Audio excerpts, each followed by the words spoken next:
بسم اللہ الرحمن الرحیم۔ السلام علیکم ورحمۃ اللہ وبرکاتہ۔ ناظرین اکرام، ایک مرتبہ پھر ہم آپ کی خدمت میں حاضر ہیں۔ میں ہوں آپ کا ہوسٹ عمر جرار، اور میرے ساتھ موجود ہیں پہلے کی طرح ہی میاں کاشف کمال صاحب۔ ناظرین، گزشتہ اس پروگرام کے ایپیسوڈ میں ہم نے آپ کے سامنے ایک مناظرے کے متعلق تبصرہ کیا تھا، جو کہ سر کاشف کمال صاحب اور ایک ملحد کے درمیان ہوا تھا، اور اس کا ہماری مسلم کمیونٹی کے اوپر ماشاءاللہ بڑا اچھا تاثر رہا، اور ہم نے اس مناظرے کے پہلے پارٹ کی جو پوری ردات تھی وہ آپ کے سامنے بیان کی تھی۔ تو ناظرین، ہم نے آپ کے سامنے یہ بھی بیان کیا تھا کہ نیکسٹ ایپیسوڈ میں ہم اس ڈیبیٹ کے دوسرے پارٹ کے متعلق بات کریں گے، جو کہ کاشف صاحب اور ملحد کے درمیان ہونا تھا۔ تو وہ مناظرہ جو ہے ملحد کے درمیان اور کاشف صاحب کے درمیان ہوا، تو چلیے ہم ان سے بات کرتے ہیں کہ اس دوسرے پارٹ کی، یعنی ان کی ڈیبیٹ کا جو دوسرا پارٹ تھا ملحد کے ساتھ، اس کی کیا ردات تھی، کیا صورتحال رہی۔ السلام علیکم سر۔ وعلیکم السلام ورحمۃ اللہ۔ جی سر، کیسے ہیں؟ الحمدللہ، آپ سنیں؟ الحمدللہ ٹھیک ٹھاک۔ اچھا سر، آپ نے بتایا تھا کہ وہ ملحد کے ساتھ جو آپ کا ایک ڈیبیٹ آپ کی چل رہی تھی، آپ نے کہا تھا کہ ہمارا دوسرا پارٹ آنے والا ہے، یعنی دوبارہ اس کے ساتھ ہوگا۔ بالکل۔ تو ہمارے ناظرین جو ہیں بڑی شدت کے ساتھ اس بات کا انتظار کر رہے تھے کہ دوسرا پارٹ آئے گا، اس کی ردات ہمارے سامنے بیان کی جائے کہ کیا صورتحال رہی ہے۔ صحیح جی، بہت شکریہ آپ کا۔ اور سب سے پہلے میں یہ بتانا چاہوں گا ناظرین کو کہ جو پچھلی ویڈیو آئی تھی، جو فرسٹ پارٹ تھا، اس کے اوپر جو ہم نے ویڈیو بنائی تھی، تو اس ویڈیو کو جب شہزاد ملحد نے دیکھا اچھا، تو کافی ناراض ہوا۔ کیوں؟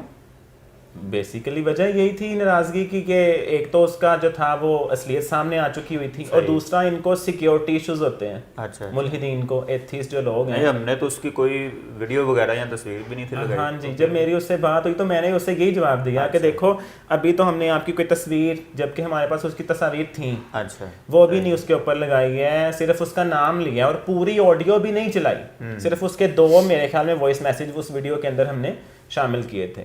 تو اس کے اوپر بھی اس نے کافی ناراضگی کا اظہار کیا، اور یہ کہتا رہا کہ جی آپ نے ایسا کیوں کیا ہے، میرے آپ سے پہلے طے نہیں ہوا تھا یہ کہ آپ میری ویڈیو بنائیں گے، یہ کریں گے، وہ کریں گے، کافی اس نے اس کے اوپر معاملہ کیا۔ بہرحال میں اس لیے یہ بات یہاں پہ بتانا چاہتا ہوں کہ ہماری بیسک وجہ بھی یہی تھی کہ ہم نے ان کی آڈیوز نہیں لگائی تھیں، تصاویر بھی نہیں لگائی تھیں۔ بہت سارے لوگوں نے مجھے پرسنل میں بھی میسج کیا، اور آپ نے دیکھا ہوگا کمنٹ باکس میں بھی کمنٹس آ رہے تھے کہ اس کی جو ہے وہ ریکارڈنگ بھی بھیجیں۔ تو ریکارڈنگ نہ اپلوڈ کرنے کی وجہ یہی تھی کہ ان کو سیکیورٹی ایشوز ہوتے ہیں۔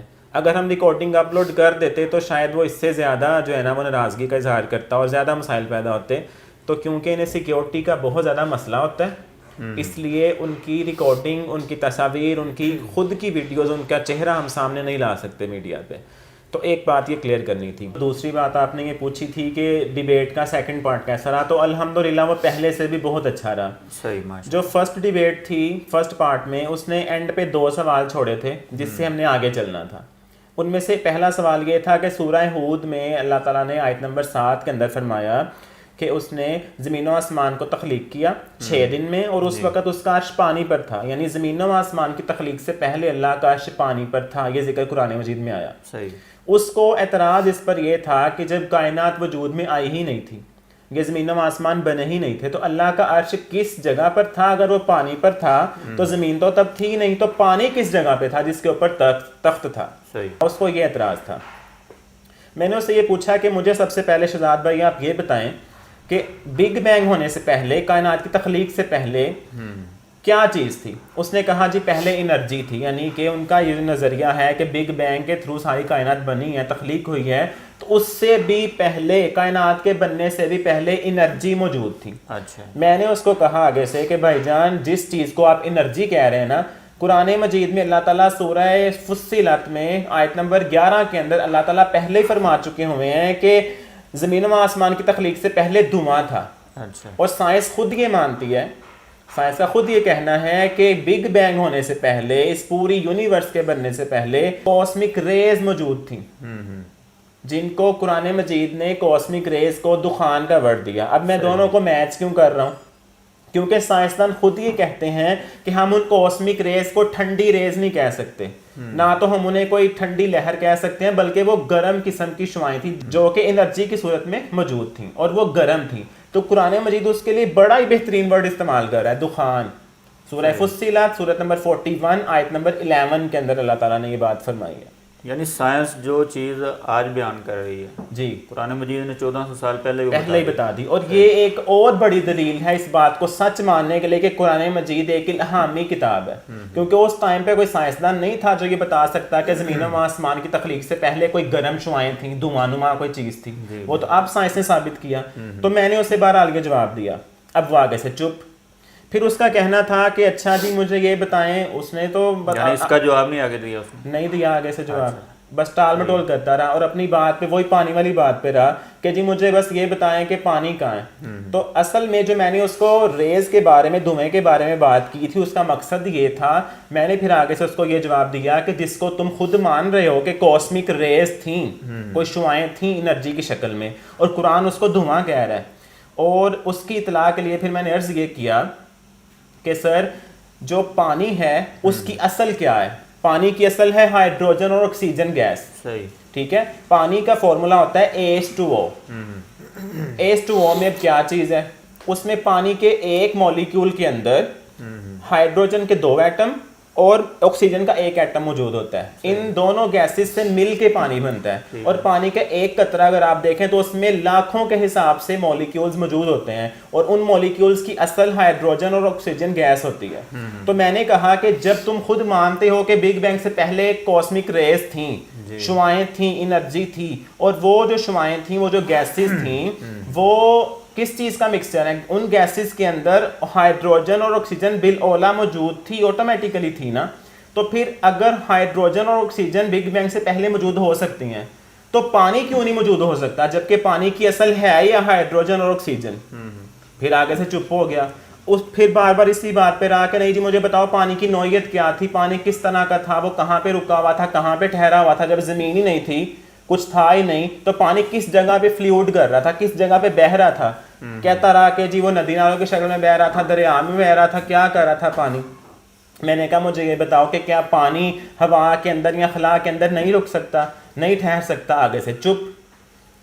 پھر اسے میں نے یہ دلیل دی. میں نے کہا دیکھو یہ جو بادل ہوتے ہیں یہ کیا چیز ہے. آبی بخارات پانی کے جو بنتے ہیں وہ جا کے اوپر بادلوں کی شکل اختیار کر لیتے ہیں. یعنی کہ دوسرے اور آسان لفظوں میں ہم یہ کہہ سکتے ہیں کہ بادل پانی کی ہی ایک شکل ہے. تو اگر بادل کسی سہارے کے, کسی پلر یا ستون کے بغیر ہوا کے اندر سفر کر سکتے ہیں اور ٹھہر بھی سکتے ہیں, بادل ہمیں ٹھہرے ہوئے بھی نظر آتے ہیں اور ہمیں سفر کرتے ہوئے گھومتے ہوئے بھی نظر آتے ہیں, تو دونوں صورتوں میں پانی اوپر موجود ہو سکتا ہے ہوا میں. تو یہ دوسری دلیل تھی. پہلی تھی کہ بگ بینگ سے کائنات سے پہلے بھی موجودگی ثابت ہے, اور پھر ہوا کے اندر پانی کا ٹھہرنا اور رکنا اور آنا جانا بھی ثابت ہو گیا بادلوں سے. اس بات پہ بھی نہیں مانا. کہتا نہیں جی مجھے بتاؤ نوعیت کیا تھی پانی کی جس پانی پہ اللہ کا عرش موجود تھا. پھر میں نے کہا دیکھو بھائی جان, قرآن مجید میں ہمیں صرف یہ بتایا گیا ہے کہ پانی تھا, اس پہ عرش تھا. اب یہاں تو ہمیں ظاہری طور پہ کائنات کے بننے سے پہلے پانی کی موجودگی کا علم نہ ہو, یا کوئی آثار یا ممکنات میں سے یہ بات ہی نہ ہو, یا پانی ہوا میں ٹھہر ہی نہ سکتا ہو, نہ ممکن ہو, تو پھر ہم یا تم دونوں میں سے کوئی ایک بھی انکار کرتا ہوا اچھا بھی لگتا ہے. انکار کی وجہ بھی بنتی ہے نا پھر. لیکن جب دونوں صورتیں ممکن ہیں کہ کائنات سے پہلے پانی موجود بھی ہو سکتا ہے گیسز کی شکل میں, اگر گیسوں سے تو پانی بننا ہے, اور ہوا میں ٹھہر بھی سکتا ہے, تو پھر ہم کیوں انکار کریں. تو اس لیے تم اچھے طریقے سے مان جاؤ. لیکن وہ اپنی بات پہ ڈٹا رہا. پھر میں نے اسے ایک اور دلیل دی. میں نے کہا دیکھو جن گیسوں کو تم نے انرجی کہا وہ کنڈینس اگر ہو جائے نا گیسز, اگر وہ جم جائیں, منجمد ہو جائیں, تو ان کے اوپر پانی ٹھہر سکتا ہے. یہ سائنٹیفکلی بالکل پرووڈ ہے کہ جمی ہوئی گیسوں پہ پانی ٹھہر سکتا ہے اور گیسیں جم بھی سکتی ہیں. اس بات پہ بھی نہیں مانا. آگے سے ٹال مٹول کرتا رہا. پھر کہتا جی کہ مجھے یہ بتاؤ کہ کیا زمین کے علاوہ کسی اور جگہ پہ پانی موجود ہے, پھر میں مانوں گا. میں نے کہا پکی بات ہے کہ اگر میں نے یہ ثابت کر دیا کہ اس پوری یونیورس کے اندر زمین کے علاوہ بھی کسی جگہ پہ پانی موجود ہے تو تم مانو گے. کہتا ہے جی ٹھیک ہے میں مانوں گا. میں نے کہا اوکے فائن, نو ایشو. اس کو فوراً اسکرین شاٹ لے کے ناسا کی ویب سائٹ سے, جس کے اندر یہ بات درج تھی کہ زمین کے علاوہ بھی کئی ایسے سیارے ہیں جہاں پہ پانی کی موجودگی ہمیں نظر آئی ہے. ناسا جو خلائی تحقیقاتی ادارہ ہے امریکہ کا, اس نے یہ پروو کیا ہوا ہے کہ کئی ایک ایسے سیارے ہیں جہاں پہ پانی موجود ہے.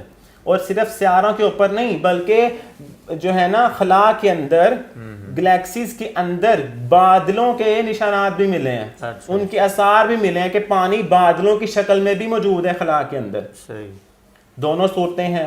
پھر جب وہ لاجواب ہو گیا، اسے اپنی شکست نظر آ گئی کہ یہ میں نے کیا کر دیا، میں تو مجھے ماننا پڑے گا. آگے سے ایک اور بات گڑ لی کہ مجھے اب یہ بتاؤ کہ اس پانی کی نوعیت کیا تھی جس پانی پہ اللہ کا عرش تھا، پھر مانوں گا.